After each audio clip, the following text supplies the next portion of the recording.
ఇది ఎలాంటి పర్వతం అంటే ఇప్పటిదాకా ఏ మనిషి అయినా లేకపోతే హెలికాప్టర్ కూడా ఎక్కలేకపోయింది.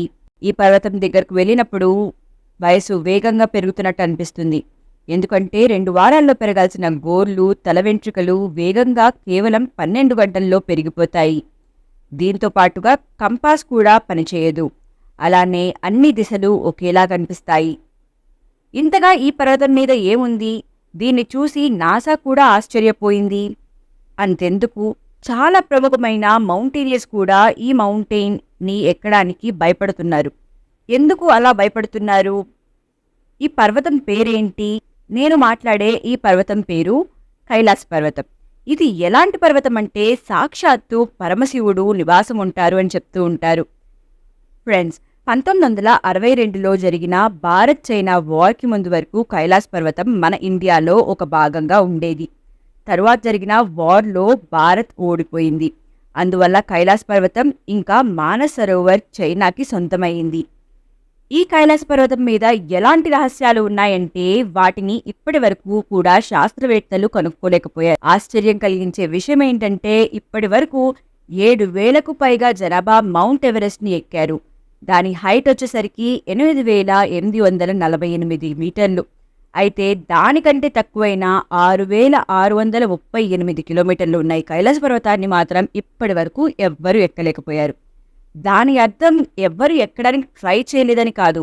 ఎక్కడానికి ట్రై చేసిన వాళ్ళు కూడా కనిపించకుండా పోయారు, లేకపోతే చనిపోవడం జరిగింది. దీని గురించి చాలా కథలు ప్రచారంలో ఉన్నాయి. ఏం చెప్తారు అంటే సాక్షాత్తు పరమశివుడు కైలాసంపై నివాసం ఉంటాడు. అందువల్ల జీవించి ఉన్నవాళ్ళు ఎవ్వరూ కైలాస పర్వతాన్ని ఎక్కలేరు. ఒకవేళ ఈ పర్వతాన్ని ఎక్కాలి అనుకుంటే వారు ఏ పాపం చేయని వాళ్ళు అయితే ఈ పర్వతాన్ని ఎక్కగలుగుతారు అని పెద్దలు చెప్తూ ఉంటారు. ఈ కైలాస పర్వతాన్ని ఎక్కడానికి ట్రై చేసిన రష్యన్ మౌంటైనియర్ సెర్గై సిస్యాకోవ్ ఏం చెప్పారు అంటే, ఈ కైలాస పర్వతం ఎక్కే కొద్దీ నా హార్ట్ రేట్ అనేది ఫాస్ట్గా పెరుగుతూనే ఉంది. నేను నా టీం ఈ పర్వతాన్ని చాలా వరకు ఎక్కేశాము. ఇప్పటిదాకా ఈ పర్వతం దగ్గరికి అంత దూరం ఎవ్వరూ ఎక్కలేదు. హఠాత్తుగా నాకు బాగా నీరసంగా అనిపించింది. నాకు ఎలా అనిపించిందంటే ఇక ఇక్కడ ఉండడం మంచిది కాదు అని. దానితో నేను నా టీం వెనక్కి తిరిగేశాము. తరువాత మేము ఎలా అయితే కిందకి వస్తూ ఉన్నామో వచ్చే కొద్దీ నా మనస్సు చాలా తేలిగ్గా అనిపించింది. ఇంకొక మౌంటైనియర్ కర్నల్ ఆర్సి విల్సన్ ఈ పర్వతాన్ని ఎక్కడం గురించి ఈ విధంగా చెప్పారు. నాకు ఎలా అనిపించిందంటే నేను ఇక డైరెక్ట్గా ఈ దారిలో కైలాస పర్వతాన్ని చేరుకోవచ్చు అని అనిపించింది. అదే టైంలో ఒక భయంకరమైన మంచు తుఫాను వల్ల నేను ఆ పర్వతాన్ని ఎక్కలేకపోయాను.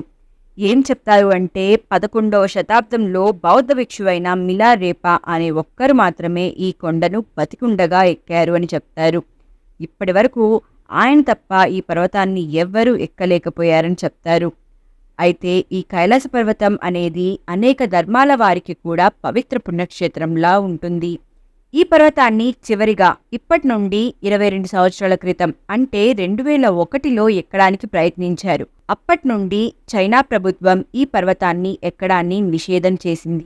ఈ కైలాస పర్వతంలో అంతగా షాకింగ్ అనిపించే విషయం ఏంటంటే ఇక్కడ కంపాస్ పనిచేయదు. అన్ని డైరెక్షన్స్ కూడా ఒకేలా అనిపిస్తాయి. ఈ పర్వతం నుంచి 4 నదులు స్టార్ట్ అవుతాయి.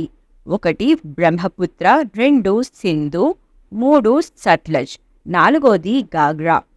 ఈ పర్వతం ఎక్కడం స్టార్ట్ చేసిన తర్వాత 2 వారాల్లో పెరిగే జుట్టు లేకపోతే గోర్లు కేవలం 12 గంటల్లో పెరిగిపోతాయి. ఇది ఎలా జరుగుతుంది అనేది ఎవ్వరూ చెప్పలేకపోయారు. కైలాస పర్వతం మీద వీచే గాలి వల్ల ఇలా జరుగుతుండొచ్చు అని శాస్త్రవేత్తలు అనుకుంటున్నారు. ఈ పర్వతానికి 4 దిక్కులా అతి భయంకరమైన శక్తి ఒకటి కాపలా ఉంటుందని టిబెట్లో ఉన్న మత పెద్దలు నమ్ముతూ ఉంటారు. ఇందువల్లే కైలాస పర్వతాన్ని ఇప్పటి వరకు ఎవ్వరూ ఎక్కలేకపోయారని చెప్తూ ఉంటారు. చాలామంది ఋషులు, సప్త ఋషులు అక్కడ ధ్యానం చేసుకుంటూ ఉంటారు.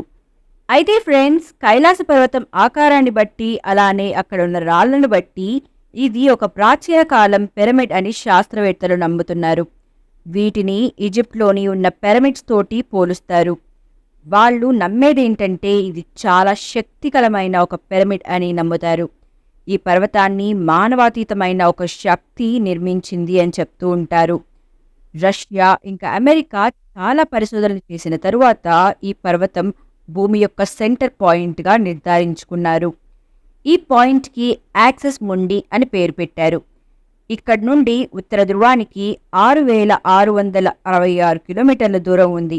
అలానే దక్షిణ ధ్రువానికి ఉత్తర ధ్రువానికి డబల్ అంటే 13,332 కిలోమీటర్ల దూరం ఉంది. ఎప్పుడైతే ఈ కైలాస పర్వత శిఖరంపై సూర్యోదయం పడుతుందో అప్పుడు ఆ కొండంతా స్వస్తిక్ గుర్తులతో నిండి ఉంటుంది.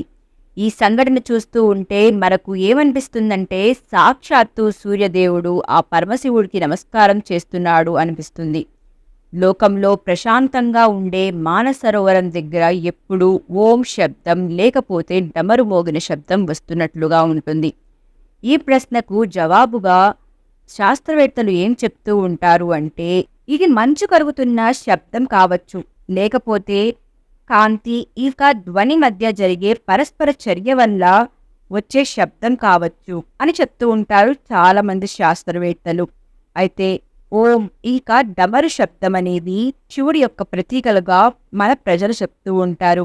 అది వినిపిస్తే ఆ సాక్షాత్తు పరమశివుడు మనల్ని ఆశీర్వదించినట్లుగా భావిస్తారు చాలామంది.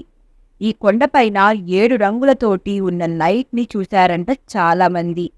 నాసా సైంటిస్టులు ఏం చెప్తారంటే ఇక్కడ ఉన్న మ్యాగ్నెటిక్ ఫీల్డ్ వల్ల ఇలా జరుగుతూ ఉండొచ్చని చెప్తూ ఉంటారు. ఎప్పటికప్పుడు కైలాస పర్వతంపై ఎలాంటి ప్రశ్నలు రేకెత్తుతాయంటే ఆ ప్రశ్నలకు జవాబులు ఇప్పటి వరకు కూడా శాస్త్రవేత్తలు చెప్పలేకపోయారు. చాలాసార్లు ఈ పర్వతానికి 4 దిక్కులా 4 భారీ జీవుల్ని చూశామని చెప్తారు చాలామంది. ఆ జీవుల యొక్క శరీరం అచ్చం మనిషి శరీరంలానే ఉంటుంది, కానీ చాలా భయంకరమైన ఆకారం కలిగి ఉంటుంది అని చెప్తారు. వీళ్ళని టిబెట్ ప్రజలు ఏతి మానవ్ అని పిలుస్తారు. అయితే ఏతి మానవ్ మన పూర్వీకులు. ఇక్కడ ఈ కైలాస పర్వతం మీద ఏదో ఒక మహిమాన్వితమైన శక్తిని కాపాడుతున్నారు అని చెప్తూ అక్కడ ప్రజలు. ఫ్రెండ్స్, చైనా ఎప్పుడైతే ఈ పర్వతం మీదకి ఎక్కడం నిషిద్ధం చేసిందో అప్పటి నుండి దాని గురించి కథలుగా చెప్పుకుంటున్నారు. ఇది ఇలా ఉండగా 2015వ సంవత్సరంలో నాసా వారు ఒక రీసెర్చ్ చేశారు. దానికోసం ఒక ఆధునిక శాటిలైట్ గూగుల్ ఎర్త్ ని ఉపయోగించారు. దీని ద్వారా వారు ఈ కైలాస పర్వతం యొక్క రహస్యాలను తెలుసుకోవాలనుకున్నారు. ఈ రీసెర్చ్లో వచ్చిన రిజల్ట్స్ చూసి నాసా వారు కూడా షాక్ అయ్యారు. గూగుల్ ఎర్త్ ఎప్పుడైతే ఈ కైలాస పర్వతాన్ని ఫొటోస్ తీసిందో ఆ ఫొటోస్లో ఒక అద్భుతమైన ఒక ఆకారం కనిపించింది. ఆ ఆకారం ఎలా కనిపించింది అంటే అక్కడ ఎవరో ఆ శిఖరం మీద కూర్చొని ధ్యాన ముద్రలో ఉన్నట్లుగా కనిపించింది. అది తెలుసుకున్న ప్రజలందరూ అది సాక్షాత్తు శివ భగవానుడే అని భావించారు. దీన్ని నమ్మడానికి శాస్త్రవేత్తలు మాత్రం సిద్ధంగా లేరు. ఎందుకంటే భగవంతుడు ఉన్నాడా లేడా అని చెప్పడానికి ఆన్సర్స్ కోసం వెతికే శాస్త్రవేత్తలకు ఇది నమ్మశక్యంగా అనిపించదు. అయితే ఫ్రెండ్స్, మీకు ఏమనిపిస్తుంది? ఇది నిజంగా ఆ పరమశివుడి యొక్క ఆకారమేనా? మీ ఆన్సర్ని మాకు కమెంట్ చేయండి. అంతేకాకుండా ఆ శాటిలైట్ తీసిన ఫొటోస్ అన్నిట్లో కూడా చాలా వరకు ఫొటోస్లో ఆకారాన్ని చూస్తే శివుడికి సంబంధించిన ఆకారాలు అంటే ఒక పాము, అలానే డమరుకం ఇలాంటి చాలా ఆకారాలు ఆ కొండపైన కనిపించాయి. వీటికి సంబంధించిన ఆన్సర్స్ నాసా ఏది చెప్పలేకపోయింది. అయితే ఈ కైలాస పర్వతం అనేది టిబెట్లో ఉంది. ఈ టిబెట్ చైనా ఆధ్వర్యంలో ఉంది. అయితే ఈ కైలాస పర్వతం దగ్గర 2 సరస్సులు ఉన్నాయి. ఒకటి మానస్ సరోవర్, మరొకటి రాక్షస్థల్. ఇందులో మానస్ సరోవరంలోని నీళ్లు తీయగా ఉంటాయి. అయితే రాక్షస్థల్లోని నీళ్లు ఉప్పగా ఉంటాయి. ఈ మానస సరోవరాన్ని పురాణాల్లో మంచికి మారుపేరుగా చెప్తూ ఉంటారు. అలానే రాక్షస్థలని చెడుకు మారుపేరుగా చెప్తూ ఉంటారు. అందుకే ఈ రాక్షస్థల్కి ఎవ్వరూ వెళ్ళడానికి ఇష్టపడరు.